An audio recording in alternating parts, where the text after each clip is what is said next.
Reconnect, déjà pour commencer, c'est une association qui est nationale, qui est composée de 39 salariés et on fonctionne en antenne régionale. On a actuellement 12 antennes dans toute la France et aussi dans les DOM.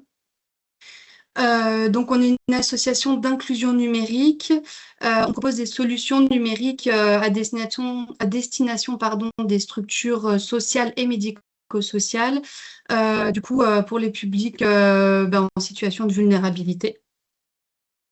Donc, en fait, nous, on est parti d'un constat. En fait, on va le voir, je vais vous présenter aujourd'hui deux solutions, principalement donc, le coffre-fort numérique, qui est une application que Reconnect a développée depuis 2015, et aussi une offre de formation qui s'inscrit dans le cadre d'une subvention. Les deux en fait, solutions peuvent être proposées dans le cadre de la subvention européenne, et du coup, voilà, je vais tout vous expliquer.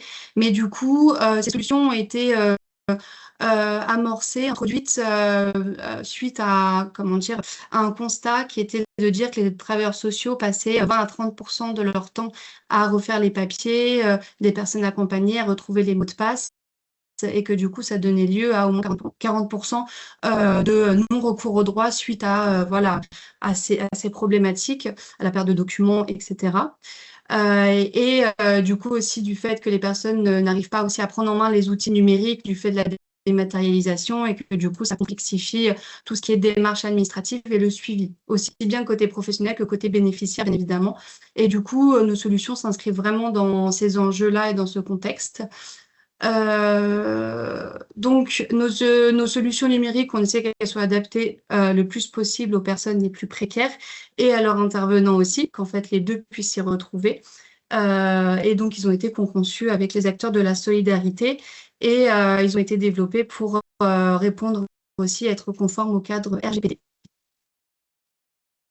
Donc, nos solutions, donc, comme je vous ai dit, on a le coffre-fort numérique, on a aussi un logiciel métier, on est éditeur de logiciels. Je ne vais pas forcément vous en parler aujourd'hui, mais si jamais ça vous intéresse, voilà, c'est un logiciel qui est complet de suivi de métier social, un DUI, et qui du coup est très complet sur les fonctionnalités qu'il propose. Et on a l'offre de formation à destination aussi bien des bénéficiaires que des professionnels. Livia, petite question. Est-ce Oui, qu'il y a une personne qui demande si le PowerPoint à l'issue du webinaire sera accessible, s'il pourrait être envoyé? tout à fait. Oui, je pourrais Ok, l'envoyer. voilà. Super, merci. Parfait. Voilà, et du coup, on travaille déjà avec pas mal de structures donc importantes, comme vous voyez à l'écran. Donc, voilà. Et aussi des plus petites. Donc là, c'est les structures du coup dans les Hauts-de-France. On a aussi bien des associations que des CCAS, aussi des collectivités, voilà, des grosses structures comme des petites structures. On s'adapte. Donc là, c'est pas exhaustif, hein, les partenaires que vous voyez, on en a mis quelques-uns, mais voilà. Et puis on est du coup adhérent à ces réseaux depuis peu à la CRES des Hauts-de-France, et sinon la phase et les assembleurs. Voilà pour Reconnect. Du coup, le coffre-fort numérique, qu'est-ce que c'est? Donc, c'est une application qui est aussi disponible sur navigateur, qui est un petit peu comme un Drive ou comme un Cloud, sauf que donc, nous, c'est une application qui appartient à Reconnect. On a des développeurs qui l'améliorent et puis qui surveillent du coup, voilà, que tout fonctionne bien au quotidien. Il a été conçu pour les personnes en situation de fracture numérique, donc, et des personnes qui sont vraiment éloignées de ces champs-là. Et du coup, c'est pour ça qu'on propose, par exemple, l'accès au coffre-fort numérique sans numéro de téléphone et sans avoir besoin d'adresse mail forcément. Puisque le numéro de téléphone et l'adresse mail, des fois, c'est compliqué d'en avoir un stable au quotidien. Donc, pour s'y connecter, ça sera pour commencer, nos prénoms, nom et date de naissance. Il est disponible en plusieurs langues. Actuellement, on a 14 langues, mais qui est voué aussi à être traduit dans d'autres langues dans le futur. Ça dépend aussi des besoins, des remontées, sur le terrain. Et qu'est-ce que je peux vous dire d'autre? Du coup, je vais vous montrer les captures. Donc voilà, ça ressemble à ça. C'est une application et en format navigateur. Et la spécificité de notre coffre-fort, c'est qu'il y a une double entrée côté bénéficiaire et côté professionnel. En fait, l'intérêt de ce coffre, c'est que la personne, elle va garder son coffre-fort. Donc, lui, il est indépendant, c'est-à-dire qu'il va pouvoir stocker et scanner ses documents à l'intérieur. Il le garde personnellement et il va pouvoir faire le choix de partager tel ou tel document avec la structure qui lui a créé le coffre-fort numérique. Et vous, en tant que professionnel, vous allez avoir la possibilité d'alimenter le coffre-fort numérique. Pareil, côté professionnel, c'est aussi en version application et version navigateur. Si vous êtes, par exemple, amené à faire des visites à domicile ou à vous déplacer, vous travaillez plutôt sur tablette, il est téléchargeable sur Android et sur iOS. L'application mobile, donc côté bénéficiaire, donc là c'est le screen d'un côté bénéficiaire, il va pouvoir scanner ses documents, il y a un scanner qui est intégré. Il va pouvoir du coup aussi importer les documents soit depuis l'ordinateur, soit depuis le téléphone, et puis en faire des dossiers si jamais il a envie de classer. Donc c'est comme un classeur virtuel. L'idée là, en fait, c'est que de se dire que la personne, elle se réapproprie aussi son accompagnement à travers les documents qu'elle va garder en fait avec elle. Et comme ça, elle n'a pas à tout laisser à la structure et à devoir à chaque fois retourner auprès de vous ou de son référent pour avoir tel ou tel papier parce qu'elle doit après aller se rendre à la mairie, par exemple, à la préfecture pour un rendez-vous. Elle garde tout. Même si elle perd son téléphone, elle peut quand même se connecter via Internet sur son coffre-fort numérique ou retélécharger l'application sur un nouveau téléphone. L'application, elle va se déconnecter toutes les 30 minutes pour des raisons de sécurité si on n'est pas dessus, bien évidemment. Voilà, et c'est un coffre-fort unique par personne, c'est-à-dire, comme je vous ai dit au début, c'est le nom, prénom et date de naissance qui fait office d'identifiant. Et du coup, vous, en tant que professionnel, vous avez la possibilité de rechercher dans la base de données, voir si, par exemple, vous accompagnez une personne, elle vous dit « Ah, mais je crois que j'ai déjà ouvert un coffre-fort avec le CCAS de Lille, par exemple, qui a notre licence. Et du coup, je crois, je ne suis pas très sûre. Donc, avec le nom, prénom et date de naissance, vous retrouvez. Et après, vous pouvez le rattacher à votre structure. Un coffre-fort peut être rattaché à plusieurs structures. Ça veut dire que la personne, si elle est suivie par XY, eh ben, elle peut être suivie par un CCAS, elle peut être suivie par une association, par une structure d'hébergement. Et elle décide, c'est vraiment le bénéficiaire à chaque fois qui décide de oui ou non, il partage tel dossier ou tel document. Et il doit valider aussi d'être rattaché à la structure. Voilà, donc et donc c'est en fait, dès qu'il se connecte, il y a un message qui s'affiche en disant, voulez-vous être rattaché à cette structure? En général, vous le faites avec lui parce qu'en général, vous créez le coffre-fort ou vous le rattachez quand vous êtes en rendez-vous. Donc voilà, c'est l'occasion après qu'il se reconnecte et de lui mettre des documents aussi dès son entrée sur l'application. Ça permet aussi de partager du coup les documents de manière sécurisée, de ne pas envoyer les informations par WhatsApp, par mail ou par tout autre moyen de communication, donc parce que c'est protégé. Et côté navigateur, voilà, ça ressemble à ça. Donc avant, c'était capture d'écran d'un smartphone, là, c'est navigateur. Et donc, pareil, la seule différence, c'est qu'ici, il ne peut pas scanner, forcément, sauf si vous êtes sur tablette. Mais bon, là, c'est un ordinateur, donc il pourra importer les documents depuis l'ordi. Mais sinon, ça lui permet aussi, s'il n'a pas de smartphone, de pouvoir accéder à son coffre-fort via un ordinateur qui est mis en disposition, par exemple, dans votre structure. Ça, c'est aussi possible. Vous lui créez un accès et il n'a pas forcément vocation à y aller tout le temps s'il n'a pas besoin. Ça peut être aussi un endroit où il stocke ses documents importants.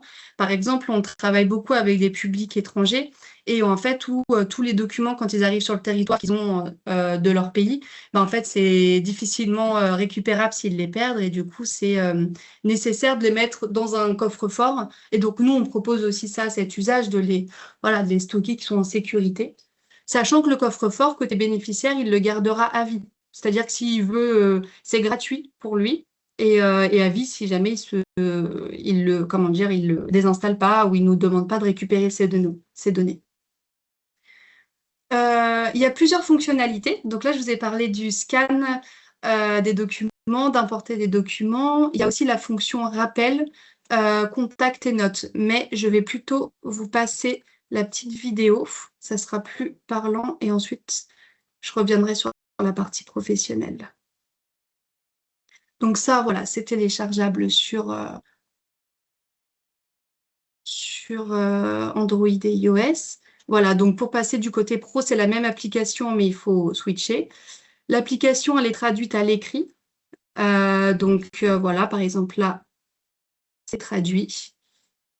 Et pour se connecter, prénom, donc là, vous voyez, il y a le prénom, point date de naissance, ou alors c'est l'email si jamais il a renseigné un email. Voilà, il y a les deux fonctionnalités. Donc ça va être voilà, sa manière de se connecter. Et donc là, on est rentré dans l'application. Il faut savoir que l'application, elle est très simple d'utiliser. Enfin, elle a été simplifiée au maximum. Des fois, c'est aussi pas simple pour certaines personnes, mais on l'a simplifiée vraiment en termes de fonctionnalité volontairement pour qu'elle soit vraiment réduite à je mets mes documents importants. Après, bien évidemment, il l'utilise comme il le souhaite, mais dans l'idée, c'est vraiment pour les démarches administratives. Ils ont la fonctionnalité scan. Donc là, ou choisir un document. Donc, vous voyez, ça met un scanner un peu intégré. Donc, il n'y a pas besoin de télécharger une autre application qui fait ce travail-là. Voilà, il peut renommer le document. Voilà. Il pourra aussi le télécharger, le supprimer, l'envoyer par mail depuis l'application. Voilà.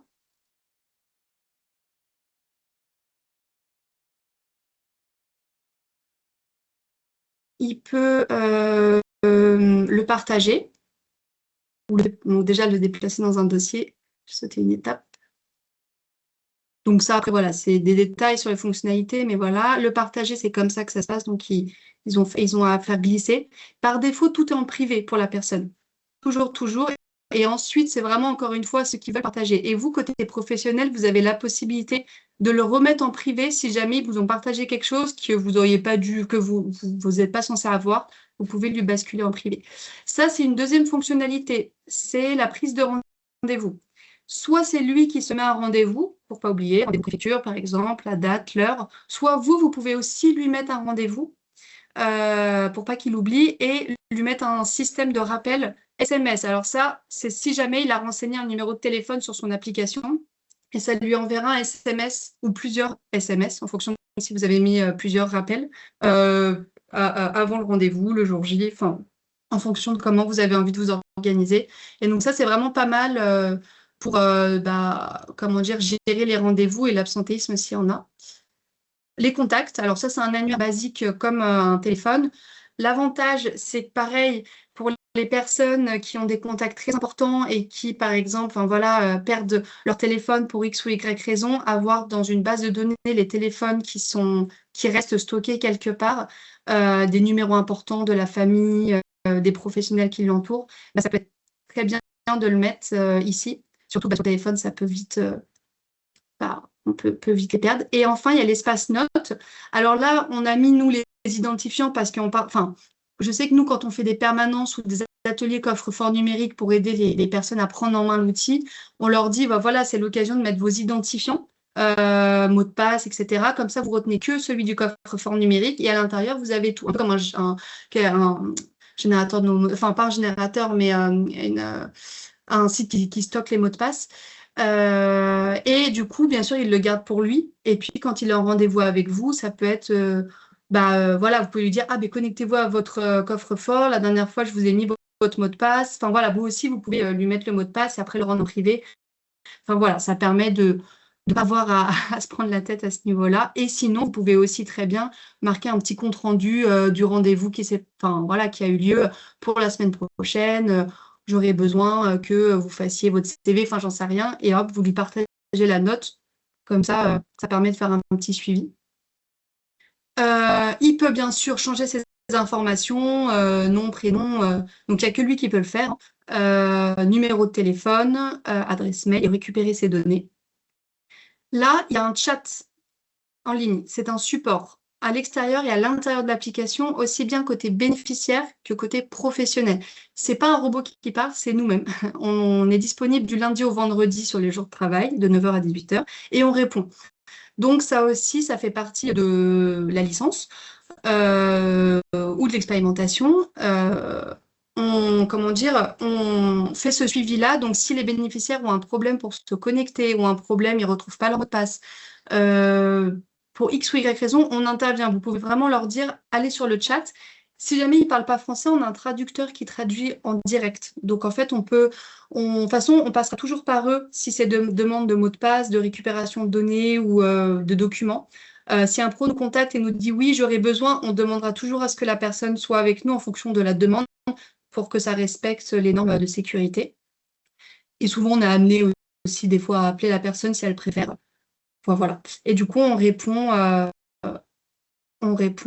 toutes les sollicitations. En général, on est assez réactif dans la demi-heure, moins d'une demi-heure. Je finis le côté coffre-fort. Après, je vous laisserai, si jamais vous avez des questions comme ça. Côté professionnel, ça ressemble à ça. Donc ça, c'est une capture de navigateur. Et en fait, vous allez avoir toute votre file active des coffres-forts qui ont été créés avec l'identifiant en dessous. Donc là, par exemple, on a le bénéficiaire Alceniba, on a son identifiant en dessous. Et ensuite, vous pouvez accéder aux documents en cliquant sur documents, accéder au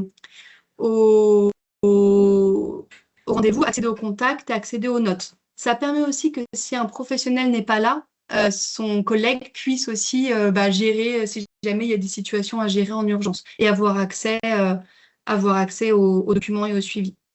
Et à l'intérieur, ça ressemble à ça. Mince. Est-ce que... Non, il n'y a qu'une... ok, je pense qu'il y avait une deuxième page. Donc, ça ressemble à ça. Et en fait, à l'intérieur, du coup, vous avez les documents. Vous pouvez... attendez, je vais vous montrer concrètement à quoi ça ressemble. Donc, c'est sur le site Reconnect. Donc, vous, en tant que professionnel, vous avez des accès avec votre adresse mail professionnelle. Hop, vous vous connectez. Donc là, moi, je suis sur un centre test. Hein. Et du coup, ça ressemble à ça, votre file active. Et par exemple, hop, vous rentrez à l'intérieur. Là, il me demande de rajouter mon numéro au bénéficiaire ou pas. Je dis non. Et ensuite, voilà, vous pouvez importer des dossiers, importer des fichiers, etc. Et ça, c'est directement ce qu'il y a dans le coffre-fort de Arthur, du bénéficiaire Arthur, par exemple. Voilà. Et donc, c'est pareil pour les rendez-vous. Vous pouvez lui en mettre ici, ajouter, comme ça. L'annuaire, c'est ici. Enfin, les contacts. Donc là, voilà, ça peut être tous les contacts que vous lui avez mis. Et les notes. Voilà, donc les identifiants, etc. Ça, pareil, vous pouvez le basculer en privé. Là, c'était un exemple, identifiant France Travail. Je pense qu'effectivement, ce n'était pas forcément une bonne idée de laisser les identifiants comme ça à la vue de tous les professionnels. Mais du coup, vous pouvez le basculer en privé. Comme ça, lui, il l'a sur son coffre-fort numérique et vous ne l'avez pas, mais vous savez que quand vous le verrez, voilà, il y a la possibilité d'avoir les mots de passe quand même. Voilà. En tant que professionnel, vous avez la possibilité, donc la petite barre ici, de gérer. Non, c'est pas ici, c'est mes relais Reconnect. Vous pouvez être, comment dire, responsable de plusieurs relais. Donc les relais, c'est par exemple, vous avez une équipe insertion pro, vous avez une équipe santé, par exemple, et vous voulez dissocier tout le monde, vous pouvez être du coup dans plusieurs relais, avoir différentes files actives si tout le monde n'est pas suivi pour la même chose, par exemple. Et vous pouvez voir les professionnels, en fait, en tant que chef d'équipe, qui ont accès à Reconnect. Et vous pouvez leur créer, bien sûr, donc la licence comprend, vous pouvez créer autant de coffres-forts numériques que vous voulez et rattacher autant d'utilisateurs que vous voulez, autant de professionnels, de collègues que vous voulez. Bien évidemment, quand un collègue ne fait plus partie des effectifs, c'est bien de le retirer du relais pour pas qu'il ait accès, bien évidemment, au coffre-fort, puisque c'est quand même des données sensibles. Et vous pouvez gérer les accès. Donc, c'est-à-dire, par exemple, là, on a la professionnelle Camille Barbosa. Est-ce qu'on lui donne la gestion d'équipe? Non.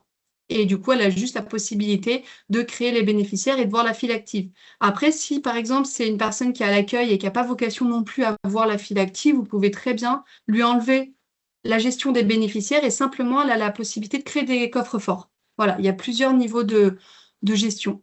Donc ça, c'est une possibilité. Et voilà. Tchac, tchac, tchac. Qu'est-ce que je peux vous montrer d'autre? Non, c'est tout en fait. Et puis du coup, il y a le chat qui est toujours là. Là, vous voyez ma collègue ici qui est présente. Et du coup, vous pouvez discuter avec elle si jamais vous avez le moindre souci. voilà, vous avez effacé un coffre-fort par erreur, etc. Enfin, non, en fait, c'est pas possible d'effacer un coffre-fort, mais si vous l'avez retiré du relais ou des choses comme ça, on pourra vous aider.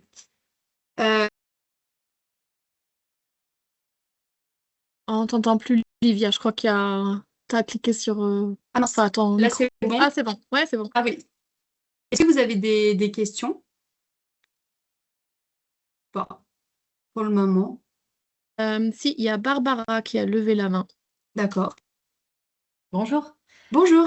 Déjà, c'est hyper pertinent. Je connaissais pas du tout. Du coup, je trouve que ça peut être intéressant pour certains publics. Moi, je travaille en résidence jeunes travailleurs. D'accord. J'ai deux petites questions. Est-ce qu'il Mhm. faut un conventionnement du coup pour pouvoir avoir accès? Et la Tout à deuxième fait. question, c'est est-ce que les rendez-vous peuvent être transférés sur un agenda type Google? Alors non, les rendez-vous, ils peuvent pas être oui, transférés. C'est vraiment à destination des publics. Donc après, c'est juste dans leur coffre-fort numérique et le rappel SMS. Ok. Voilà. Et pour ce qui est de la convention, oui, donc c'est une convention avec nous. Donc la structure est Reconnect. Et là, dans le cadre du FEDER, donc subvention européenne, nous avons la possibilité de vous le faire expérimenter 6 mois gratuitement, sans contrepartie. Enfin voilà, sans, je veux dire, si au bout des 6 mois, finalement ça ne vous convient pas, vous pouvez tout à fait résilier la licence et on s'arrête là, on fait un bilan, etc. Mais l'expérimentation comprend tous les droits qu'une licence, que si vous preniez la licence dès maintenant, c'est-à-dire vous pouvez ouvrir autant de coffres que vous voulez, mettre autant d'accès professionnels que vous souhaitez, et nous on vous envoie les statistiques, voilà, mensuelles ou en fonction de la période que vous souhaitez. Et la licence, du coup, en termes de tarification, c'est en fonction du budget de l'établissement. Donc, si vous êtes une association, on a une tarification qui va de 260 € à l'année à 1785. On a 4 catégories. Donc, pour vous dire, catégorie 1, c'est entre, mais je pourrais vous envoyer les éléments, hein. C'est entre 0 et 250 000 €. On est en catégorie 1 de budget d'établissement et c'est à 260 € à l'année. Et ensuite, voilà, c'est graduellement. Et du coup, à la suite de l'expérimentation, donc pendant 6 mois, c'est gratuit, vous pouvez tester. Et ensuite, on bascule sur une licence si jamais c'est quelque chose qui vous intéresse et ça donne le droit, du coup, bien sûr, à la formation et à l'accompagnement tout du long. Voilà. Et si jamais, Livia, je rebondis après à Faustine, je crois qu'il y avait aussi une question. Si jamais, après l'expérimentation, on ne souhaite pas continuer, mais qu'on a déjà tout créé, est-ce que tout est effacé? Ou est-ce que les personnes elles continuent à garder le coffre-fort? Enfin, du coup, comment ça se passe dans ce cas-là? Non, les personnes, elles continuent de garder le coffre-fort. En fait, nous, il y a deux possibilités pour lesquelles elles peuvent avoir le coffre-fort. C'est soit, effectivement, vous avez la licence ou vous faites l'expérimentation, mais une fois qu'on lui a créé le coffre-fort, la personne, elle peut même comment dire, ne plus être accompagnée 24 heures après par vous. Elle se désaffilie du relais, elle peut le faire par elle-même. Son coffre-fort, il y a lui, etc. Nous, on ne viendra jamais supprimer son coffre-fort. Ce qui nous permet de le faire gratuitement avec eux, c'est parce qu'il y a une licence, il y a un conventionnement avec les structures. Et sinon, la deuxième option, c'est que nous, on vienne, donc hors licence, on vient de faire une permanence ou un atelier coffre-fort numérique. Et en fait, dans le cadre d'une permanence ou d'un atelier, on vient ouvrir des coffres-forts, mais ils ne sont pas rattachés à vous. Ils sont juste, c'est des coffres-forts qui sont rattachés à aucune structure, mais ils peuvent, si jamais, se rattacher plus tard, voilà, à un CCAS, à une association qui aurait la licence. On a une cartographie sur notre site. Vous voyez tous les relais de coffre-fort numérique. Et du coup, voilà, souvent, quand ils nous disent j'aimerais bien ouvrir un coffre-fort, bah, on se renseigne sur les structures aux alentours de là où il se situe. Et puis, ça lui permet peut-être de se faire créer un coffre-fort comme ça. Ok. Faustine. Oui, merci. J'ai trois petites questions. Est-ce qu'il y a des liens possibles avec nos DUI, avec nos logiciels de dossiers informatisés de l'usager? Je voulais savoir aussi si on pouvait aussi ouvrir des coffres-forts pour des mineurs. Et si oui, quelles autorisations a-t-on besoin? Et justement, plus globalement, sur les autorisations, est-ce qu'au préalable, il faut aussi on demande l'accord de la personne accompagnée, je pense à la RGPD, etc., puisque du coup, il y a un partage de données entre lui et nous. Alors, donc pour la première question, DUI, Donc, il y a des possibilités d'interopérabilité. Nous, notre coffre-fort, il est intégré, par exemple, à notre logiciel, mais il peut être intégré à d'autres logiciels. Et ça, souvent, c'est à voir avec l'éditeur de votre logiciel, parce que nous, on est toujours assez opérationnel pour le faire, mais c'est plutôt quel est l'intérêt pour l'autre éditeur de le faire. Mais en soi, c'est tout à fait possible. Et on est tout à fait ouvert au dialogue et voilà, entre les équipes techniques. Concernant les mineurs, donc oui, c'est tout à fait ouvert aux mineurs. On travaille aussi avec des associations qui accompagnent les MENA, par exemple. En termes d'autorisation, donc au moment où où le professionnel crée un coffre-fort numérique, il y a une charte qui apparaît et où il peut l'imprimer ou alors juste le faire signer, le faire lire en même temps que la personne elle est là, le jeune, ou lui mettre dans son coffre-fort. C'est une charte qui est téléchargeable en PDF et où on demande de signer. Après, c'est entre vous et la personne. Nous, on ne viendra pas vérifier que le jeune il a bien signé ou que la personne a bien signé, parce que en plus de ça, donc ça c'est votre partie côté professionnel, mais aussi quand il va ouvrir son application pour la première fois et ou quand il va être rattaché aussi pour la première fois à un relais, on va lui demander d'accepter les CGU, les conditions, etc. Il a deux choses à accepter et du coup c'est ça qui fait office pour nous d'acceptation. Et après, s'il y a des questions plus techniques ou juridiques sur ça, je pourrais vous envoyer un modèle de convention. Il y a tout ce qui concerne la RGPD, la sécurisation des données, qui est bien détaillé. Voilà, je dis que... Est-ce qu'il y a d'autres questions par rapport au coffre-fort? Sinon, moi, j'en ai une, mais peut-être il y a d'autres personnes. Oui, alors moi Sinon- j'en ai une, bonjour. Oui, allez-y, bonjour. Je voudrais savoir quelle est la capacité en fait du coffre-fort. C'est 6000 documents en tout. Alors en mégaoctets, ça fait combien? J'ai oublié. Là, ça fait, je crois que c'est 300 MO, quelque chose comme ça, mais ça correspond à 6000 documents. Donc, c'est pas format vidéo, mais ça comprend les formats, les JPEG, les PDF, tout type de format un peu classique. Voilà. Et ça fait 6000 documents. On n'a pas encore atteint un coffre-fort avec plus de 6000 documents. Ouais, ouais. Mais, Est-ce que vous avez des utilisateurs qui peuvent l'utiliser pour les photos? Oui, alors il y en a qui l'utilisent pour les photos, qui mettent leurs photos personnelles, etc. Oui, oui. Oui, comme je vous le disais à la base, nous, on le présente comme un outil un peu d'accompagnement où on met ces documents un peu, voilà, les attestations, les diplômes, les impôts, enfin voilà, tout ce qui a trait à l'accompagnement. Mais après, les personnes sont saisissent. Nous, ça nous arrive que les personnes nous montrent qu'elles ont mis plein de photos, qu'elles ont mis plein de... C'est tout à fait possible, hein. Oui, oui. Ok. Merci. Je vous en prie. Et qu'est-ce qui se passe si jamais la personne elle oublie aussi son mot de passe principal? Alors, Oui. bonne question. Effectivement, ça me permet de rebondir sur le fait que la personne, donc, pendant que vous créez son accès, vous lui demandez nom, prénom, date de naissance, vous choisissez avec lui le mot de passe qui peut bien sûr changer par la suite. Et il y a la réponse à la question secrète. Donc, il y a une liste de questions et voilà, et ça répond à la question secrète. Et nous, quand il nous contacte, donc c'est via le chat.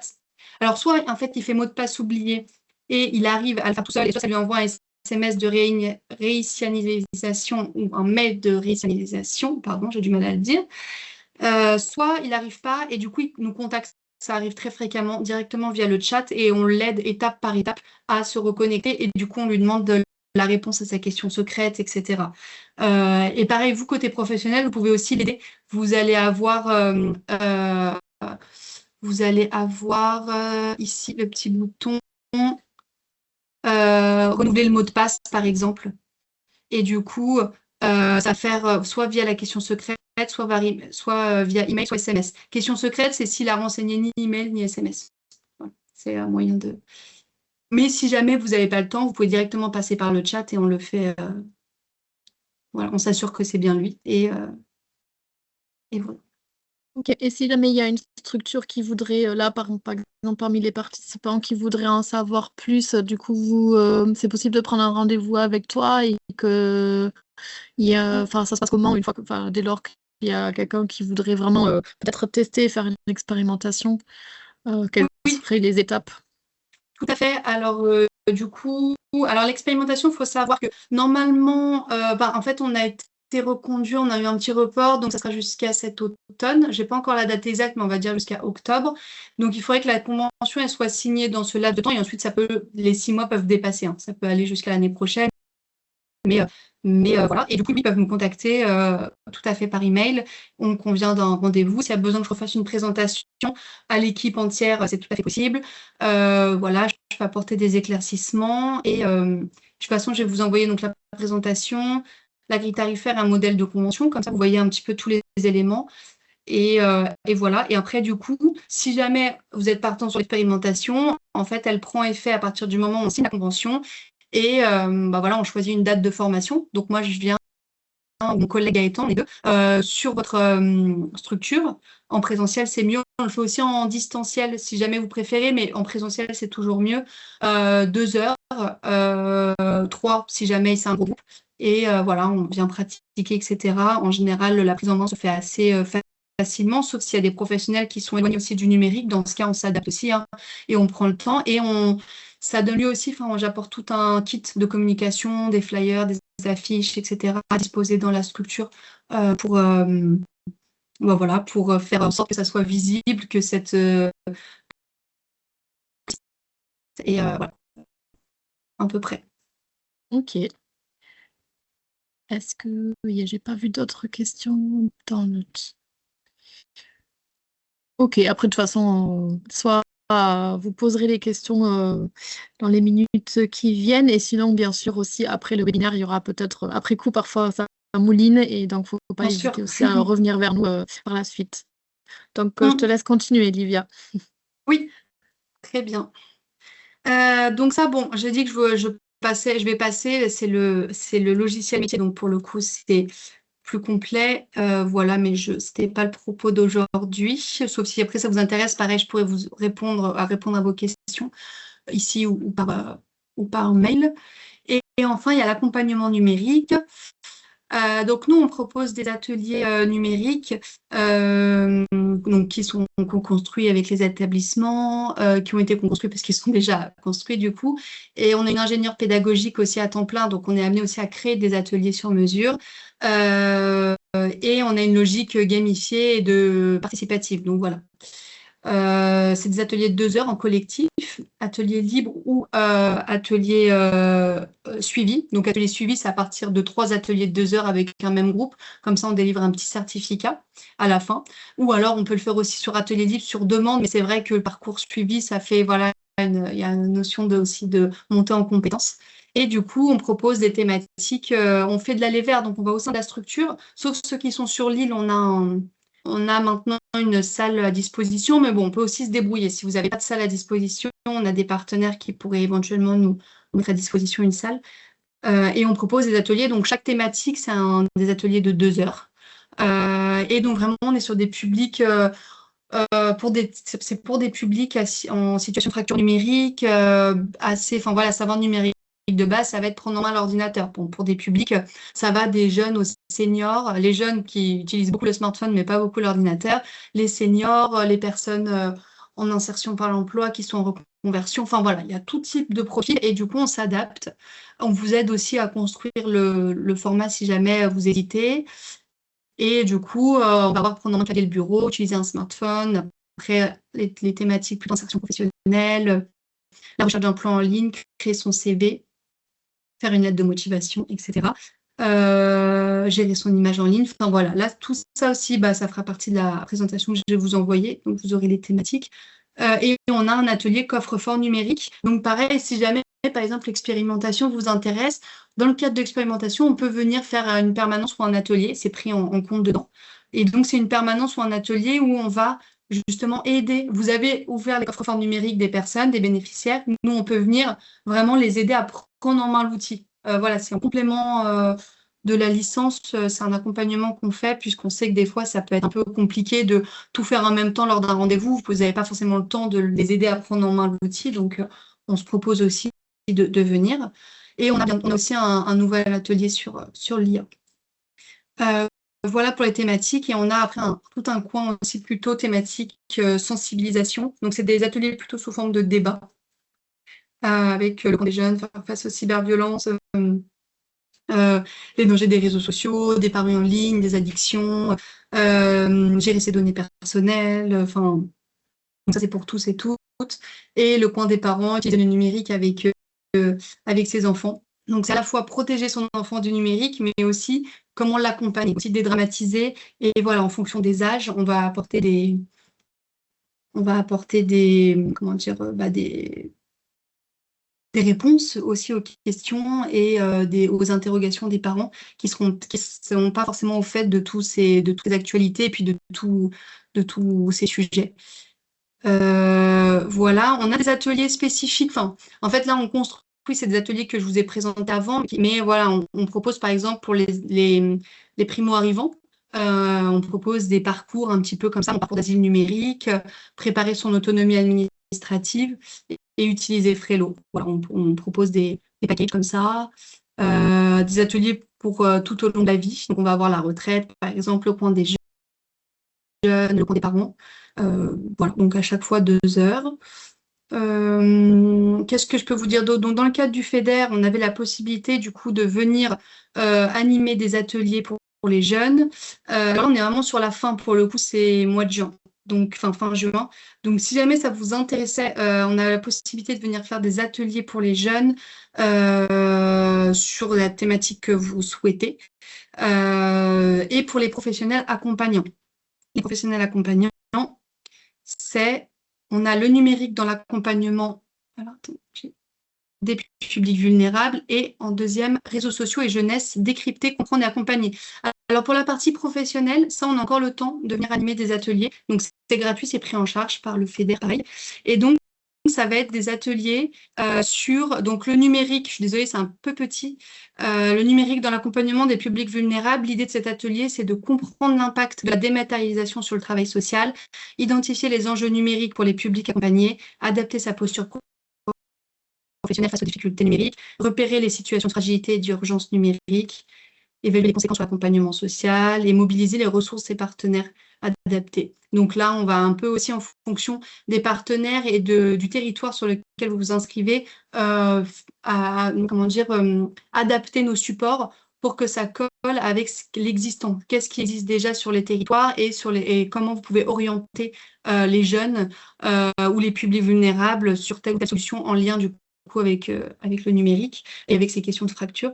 Et le deuxième atelier, c'est réseaux sociaux et jeunesse, décrypter, comprendre et accompagner, permettre aux professionnels accompagnant des jeunes de mieux comprendre les usages, les codes et les enjeux des réseaux sociaux afin de les accompagner de manière éclairée et bienveillante. Ces ateliers ont été construits à l'issue d'une étude qui a été menée par le CRAGEP, avec lequel on est en lien. Et du coup, ils ont mené des enquêtes auprès des jeunes et des professionnels qui les accompagnaient.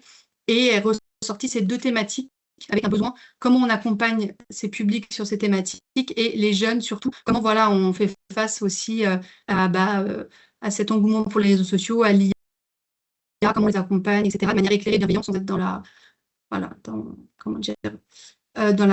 la dramatisation et puis la culpabilisation. Voilà. Et donc ça, c'est tout à fait possible. Pour ça, on peut venir animer 2 ateliers au sein de chaque structure ou chaque dispositif. Si vous avez au sein d'une structure plusieurs services, on peut s'arranger pour venir 1 à 2 fois à chaque fois. Voilà, et on intervient sur tout le territoire.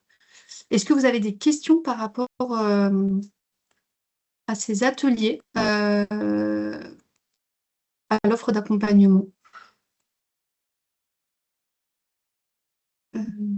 Pour l'instant, je vois pas de main levée.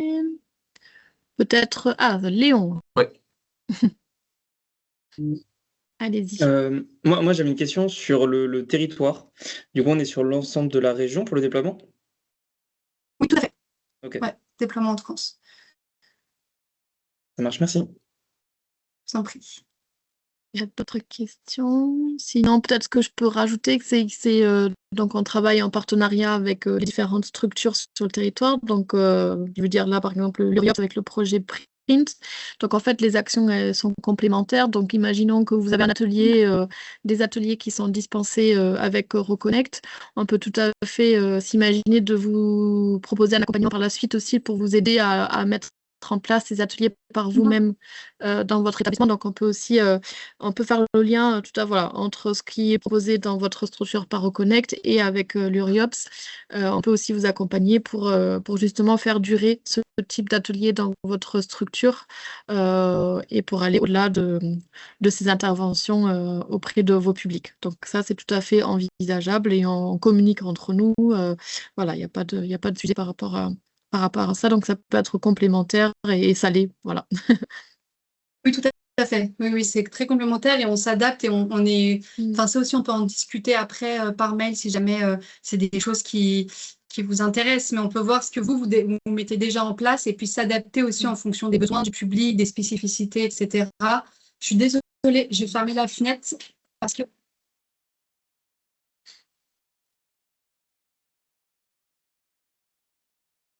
Désolée, il y avait une ambulance. Voilà. Est-ce qu'il y a d'autres questions? Oui, j'ai une question. Je voulais savoir concernant vous avez parlé de l'IA tout à l'heure. Donc, c'était un atelier IA en direction des bénéficiaires ou est-ce qu'on peut entendre cet atelier comme la formation indispensable pour les professionnels pour pouvoir utiliser l'IA? Alors, c'est les deux. En fait, donc ici, effectivement, je voulais présenter découvrir l'intelligence artificielle.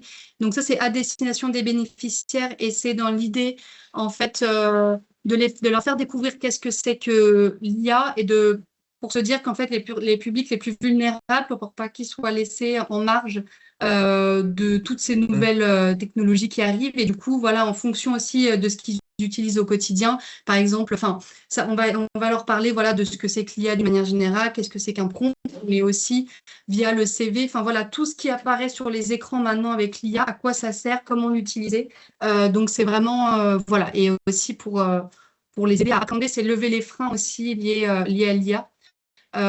Et donc on a aussi la partie pour les professionnels, j'en ai pas encore parlé, mais c'est la deuxième partie. Donc là, on a des formations professionnelles. Donc ça, c'est des ateliers vraiment à destination des professionnels au sein des structures qui seraient en difficulté sur des numériques, sur des thématiques diverses et variées, outils RH, bureautique, etc. Et on a incorporé l'IA, découvrir l'intelligence artificielle depuis peu. Et du coup, là, c'est vraiment à destination des professionnels. Et du coup, ça va reprendre, du coup, comment dire, les besoins concrets dans l'entreprise, dans l'association ou autre, et on va l'adapter et on va du coup parler d'IA à ce niveau-là. Et je pourrais vous envoyer, si ça vous intéresse, plus d'éléments, de détails concernant le projet pédagogique de ces ateliers. Et du coup, ces ateliers, est-ce que c'est gratuit? Ça s'inscrit aussi dans le FEDER ou comment ça se passe? Alors, ce qui s'inscrit dans le FEDER, c'est uniquement ces deux ateliers-là, le numérique dans l'accompagnement des publics vulnérables, réseaux sociaux et jeunesse décryptée, comprendre, accompagner, et pour les jeunes. Mais là, comme je vous disais, pour les jeunes à destination des bénéficiaires, on est sur la fin. Donc, si jamais ça vous intéressait, il faudrait se manifester assez rapidement. Et sinon, là, on a encore du temps pour les professionnels. Et par contre, celui-ci, c'est quelque chose qui est à part du FEDER. Alors, on est en train de répondre à un autre FEDER, donc peut-être qu'on aura la chance de pouvoir vous proposer certaines thématiques aussi prises en charge par la subvention. Mais là, pour le moment, c'est des choses qui sont payantes ou alors on répond à d'autres appels à projets ou alors vous répondez à des appels à projets qui vous permettent. Ou alors, on est certifié Calliope aussi, donc les OPCO peuvent prendre en charge nos formations, côté bénéficiaire, côté professionnel. Et là, nos parcours à la carte pour les professionnels, c'est à la demi-journée. Donc, on vient pour mobiliser sur une demi-journée les professionnels, mais voilà, on aborde une thématique et donc c'est payant. Sinon, nos ateliers pour hors FEDER sont à 305 € pour 2 heures et à la demi-journée, par contre, je ne sais pas, ça dépend, c'est sur devis.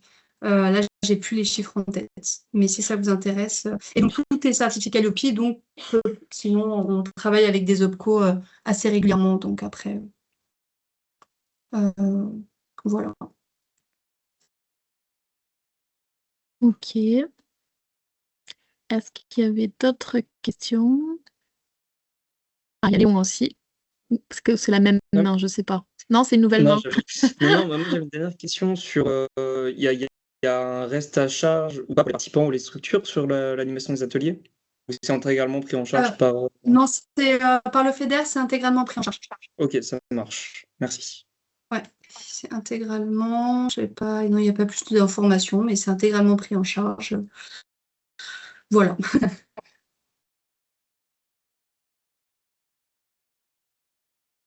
Ok. Si jamais, je pourrais peut-être faire, je ne sais pas ce qu'en pense Johanna, mais un petit récap dans le cadre de la subvention, qu'est-ce qu'il est encore possible de faire, à quelle fréquence, etc. Tous les éléments importants avec les supports, les différents supports, Oui. comme ça. Je Bah, t'envoie et puis propose après je te propose de m'envoyer, comme ça j'envoie à tous Ouais. les participants. Aussi, il y a des personnes qui étaient inscrites qui ne sont pas venues, donc je pense que je peux aussi envoyer, si Tout tu à es fait. d'accord, aussi aux personnes qui étaient inscrites mais qui n'ont pas pu venir. Et du coup, le webinaire, il est aussi enregistré, donc s'il y a des parties où vous savez plus ce qui a été dit, vous pouvez aussi regarder, donc ça, je vais aussi vous l'envoyer. Donc on va vous l'envoyer dans les prochains jours, je vous enverrai tous ces éléments-là. Et après, franchement, il ne faut vraiment pas du tout hésiter, même si vous n'avez pas de solution de financement. Vous pouvez me contacter. Et ensuite, on voit qu'est-ce qui est possible, soit avec Prime, soit avec Reconnect, là où c'est le plus pertinent. On peut aussi essayer de naviguer entre les deux pour que ça réponde au mieux à votre besoin. Voilà, on peut gérer comme ça. Oui, tout Voilà, à fait. donc. Nous, si jamais ça vous intéresse, mais que c'est hors FEDER, etc., mais que les solutions vous intéressent, n'hésitez pas à vous manifester. Et nous, on répond aussi de notre côté beaucoup à des appels à projets, des subventions. Comme le dit Johanna, voilà, on peut essayer de trouver des solutions. Et c'est bien de savoir que, effectivement, ces éléments pourraient vous intéresser. Et puis, dans quelle mesure on pourrait voilà, construire le projet ensemble. Ouais. Exact. Voilà. Parfait, donc sinon, ça serait tout de notre côté, donc n'hésitez pas, surtout pas à poser vos questions aussi par la suite. On vous enverra, je vous envoie tous les éléments comme je viens de le dire. Et surtout, merci beaucoup à Livia pour sa présentation. Et voilà, au plaisir d'échanger avec vous prochainement et je vous souhaite un bon appétit du coup. Oui, bah, merci à tous aussi pour votre participation et vos questions. Merci. Et merci à Johanna, bien sûr. Merci beaucoup, au revoir. Au Bonne revoir. journée. Au revoir. Au revoir.